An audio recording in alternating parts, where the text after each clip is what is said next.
Selamat pagi anak-anak ibu semuanya. Gimana kabarnya pagi ini? Ya, semoga kalian tetap dalam keadaan sehat sehingga bisa mengikuti pelajaran dengan baik. Meskipun secara daring, ibu harapkan kalian tetap semangat. Karena pelajaran kita kali ini sangat menarik sekali. Nah, tentang apa? Siapa yang bisa menebak? Bukan. Nah, sebelum kita mulai pelajaran, ibu akan mengecek kehadiran anak-anak ibu. Ayo, dilihatkan wajahnya. Ya, ibu sudah cek di sini. Sudah ada 15 orang yang hadir. Nah, kalian semuanya 19 orang kan? Siapa yang belum datang? Ibu lihat ini JP belum ada. Irfan. Siapa lagi yang belum ada? Audrey, ya, belum ada Audrey. Satu lagi adalah Abdul. Nah, jadi ada 4 orang yang tidak ada hari ini. Nah, jangan anak-anak ibu banyak alasan ya untuk tidak mengikuti kegiatan pelajaran kita. Nah, karena pada pertemuan sebelumnya ibu mendengar alasan yang sangat aneh sekali. Ada yang bilang nenek saya sakit bu, kakek saya sakit, semua pada sakit. Bahkan ada yang bilang bantuin kucing tetangga melahirkan bu. Nah, jangan sampai demikian ya. Oke. Nah, selanjutnya kita masuk ke materi. Ibu akan menjelaskan terlebih dahulu tahap-tahap pembelajaran kita pada pertemuan kali ini. Yang pertama, nanti ibu akan mengulang kembali pemahaman kalian tentang konsep larutan yang telah dipelajari saat SMP sebelumnya, dan kemudian nanti ibu akan melakukan demonstrasi larutan elektrolit dan non-elektrolit. Setelah itu ibu minta kalian untuk mengisi data pengamatan, dan di bagian akhir pelajaran kita nanti ibu akan sediakan kuis yang nanti sudah ibu upload ke dalam quizzes.com. Nanti kalian bisa akses di quizzes.com, nanti ibu akan kirimkan linknya. Nah, jadi ibu harapkan kalian aktif dalam pertemuan kali ini. Nah, bagaimana caranya bu untuk aktif dalam pertemuan kali ini? Nah, ada 3 cara. Yang pertama, kalian bisa mengajukan pertanyaan, bisa memberikan tanggapan, bisa dengan menjawab pertanyaan. Nah, semua keaktifan itu ibu nilai semuanya. Nah, jadi diharapkan semua anak-anak ibu bisa berpartisipasi aktif dalam kegiatan ini. Nah, nanti siapa yang aktif akan ibu berikan bonus berupa poin. Nah, mari kita simak materi PPT berikut. Nah, ini dia PPT kita, elektrolit dan non-elektrolit. Kalian bisa mengunduhnya di Edmodo. Ya, tujuan pembelajaran kita yakni yang pertama menjelaskan pengertian larutan elektrolit dan non-elektrolit. Yang kedua menentukan ciri-ciri atau gejala larutan elektrolit dan non-elektrolit berdasarkan daya hantar listriknya.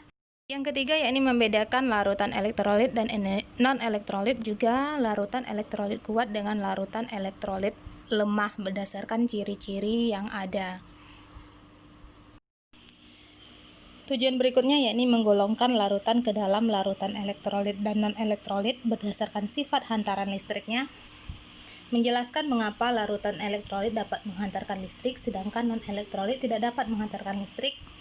Menjelaskan manfaat larutan elektrolit dan non-elektrolit dalam kehidupan sehari-hari, serta melakukan percobaan daya hantar listrik sederhana. Selanjutnya, ibu akan melihat pemahaman kalian di kelas 7 SMP dulu mengenai pengertian dari pelarut, zat terlarut, dan larutan. Nah, ibu di sini punya satu larutan.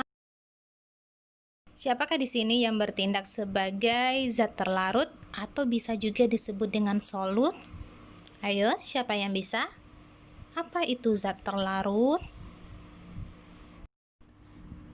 Nah, selain itu, siapakah yang bertindak sebagai solvent atau pelarut? Nah, yang ketiga, apakah di sini yang dimaksud dengan larutan. Siapa yang bisa? Jadi ini adalah jawabannya. Yang bertindak sebagai zat terlarut adalah garam. Yang bertindak sebagai pelarut itu adalah air, sedangkan larutannya adalah larutan garam. Bagus ya, tadi anak-anak ibu yang benar menjawab, ibu kasih poin. Bagus ya Evelyn, Maxwell. Di sini akan memberikan suatu permasalahan ya. Coba kalian bayangkan seandainya OSIS Sekolah Metria Wira mengadakan LDKS di Kebun Raya Batam. Bisa dibayangkan di situ membutuhkan waktu 3 hari. Nah, apa yang akan terjadi dengan handphone kalian? Ya, benar ya, di sana belum ada listrik. Nah, jika dibayangkan meskipun kalian misalnya bawa power bank atau misalnya kalian cas penuh handphonenya, tentu dalam waktu 3 hari baterai handphone kalian akan habis. Nah, kalian bisa bayangkan, kalian nggak bisa untuk rekam video, nggak bisa ngambil foto, nggak bisa buka sosial media, nggak bisa buka Instagram dan lain-lainnya kan? Bila di sini ibu punya 3 bahan, yaitu ada asam cuka, garam, dan gula. Seandainya kalian membawa 3 bahan ini, kira-kira bahan manakah yang akan bisa membantu kalian untuk membuat charger buatan agar bisa mencas handphone kalian?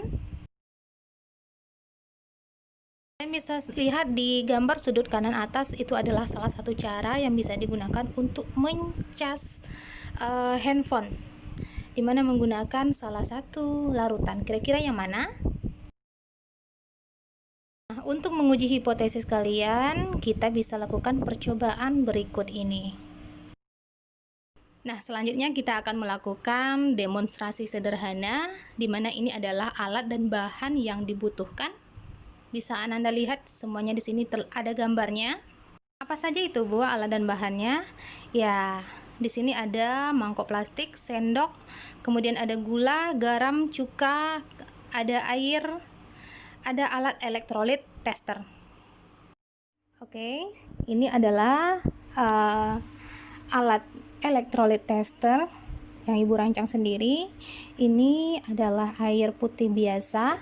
Sudah ibu masukkan ke dalam wadah larutan gula, larutan garam, dan asam cuka. Nah, di belakangnya ini ada gula, ada garam, dan kemudian ada asam cuka. Nah, sekarang mari kita uji dulu alat elektrolit. Ini dia si elektrolit tester. Nah, di sini ibu akan menguji apakah lampunya menyala. Oke, kalian bisa perhatikan lampunya itu menyala, berarti di sini rangkaian listriknya itu sudah benar. Oke, sekarang kita masukkan gula ke dalam wadah yang pertama. Kemudian gulanya kita aduk-aduk supaya dia menjadi apa? Menjadi larut. Ya, benar.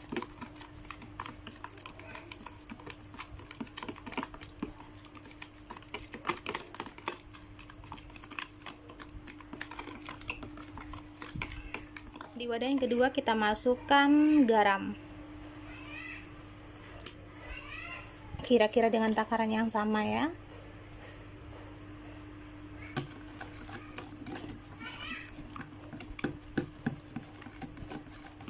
Nah, kita tunggu juga sampai kita aduk terus sampai garam ini menjadi larut. Di wadah yang ketiga kita masukkan asam cuka. Kira-kira dengan volume yang hampir sama.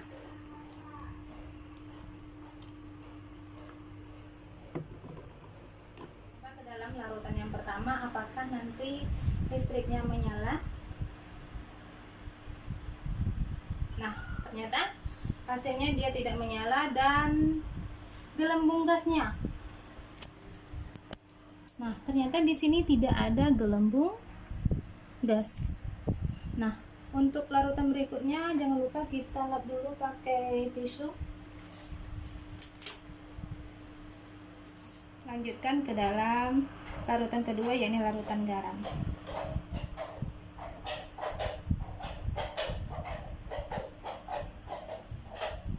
Nah, bisa dilihat tadi lampunya menyala. Di sini lihat begitu banyak gelembung gas. Kalian bisa lihat kan, banyak gelembung gas, kemudian lampunya juga menyala.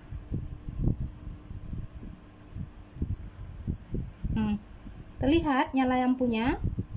Nah, ternyata lampunya cukup terang jika dibandingkan dengan tadi larutan gula yang tidak menyala sama sekali.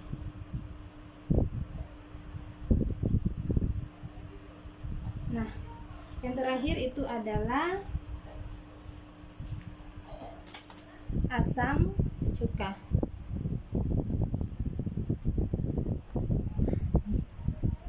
Nah, bagaimana pengamatannya? Ternyata di sini lihat gelembung gas. Ada gelembung gas sedikit. Ya, sedikit jika dibandingkan dengan larutan garam dan lebih banyak jika dibandingkan dengan larutan gula. Tapi lampunya tidak menyala. Sekarang anak-anak ibu silakan diisi data pengamatannya. Di sini ada 3 larutan yang sudah ibu cobakan dan kamu membuat prediksi bagaimana kira-kira percobaan dari 2 larutan berikutnya. Nah, sekarang kita lanjut ke dalam lembar pengamatan yang kedua. Silakan isikan ke dalam tabel contoh-contoh larutan elektrolit kuat, elektrolit lemah, dan larutan non-elektrolit. Oke, ini ya jawaban dari data pengamatan kita. Nah, karena Ananda sudah menyelesaikan lembar kerja siswa tadi, sekarang kita lanjut kenapa sih larutan elektrolit itu bisa menghantarkan listrik? Ya, garam adalah suatu contoh dari senyawa ionik di mana terdiri dari ion Na+ dan Cl- dengan bentuk molekul seperti gambar berikut. Inilah yang akan terjadi dengan molekul-molekul garam, di mana dia akan terionisasi sempurna membentuk Na+ dan Cl- ketika dilarutkan ke dalam air. Karena mengalami ionisasi sempurna inilah, maka ketika suatu larutan garam dihubungkan dengan rangkaian listrik, maka akan mengakibatkan lampu menjadi menyala dan timbulnya gelembung gas pada anoda dan katoda. Nah, sekarang coba kamu bandingkan dengan molekul gula ketika dilarutkan dalam air. Bagaimana perbedaannya ditinjau dari keelektrolitannya jika dibandingkan dengan garam? Ya, benar sekali ya. Ternyata gula itu tidak mengalami ionisasi ketika dilarutkan dalam air. Oleh sebab itu, gula disebut juga sebagai non-elektrolit. Kembali lagi ya ke permasalahan kita yang pertama tadi. Nah, jadi setelah melakukan percobaan tadi, kalian tentu bisa menjawab larutan manakah yang bisa digunakan sebagai charger yang bagus. Dari hasil percobaan, tentu kita dapatkan jawaban ya benar, larutan garam. Sampai di sini, siapa Nanda Ibu yang bisa menyimpulkan pelajaran kita kali ini? Ya benar, ini adalah kesimpulan pembelajaran kita kali ini. Apa itu larutan elektrolit, larutan non-elektrolit, larutan elektrolit kuat, dan larutan elektrolit lemah. Nah, siapakah dari anak-anak ibu yang bisa menjawab? Apakah contoh larutan elektrolit dalam kehidupan sehari-hari selain garam? Apa? Ada yang bisa?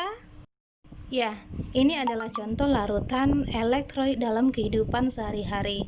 Oke, ada oralit, ya, ada baterai. Kemudian, kalau air AC gimana kira-kira?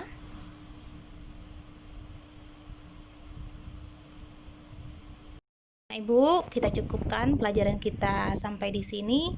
Jangan lupa diisi kuisnya, ya. Ibu sudah upload di Edmodo. Ibu tunggu sampai jam pelajaran kita berakhir ya. Ibu tunggu, jangan sampai tidak dikerjakan. Oke, sampai jumpa minggu depan.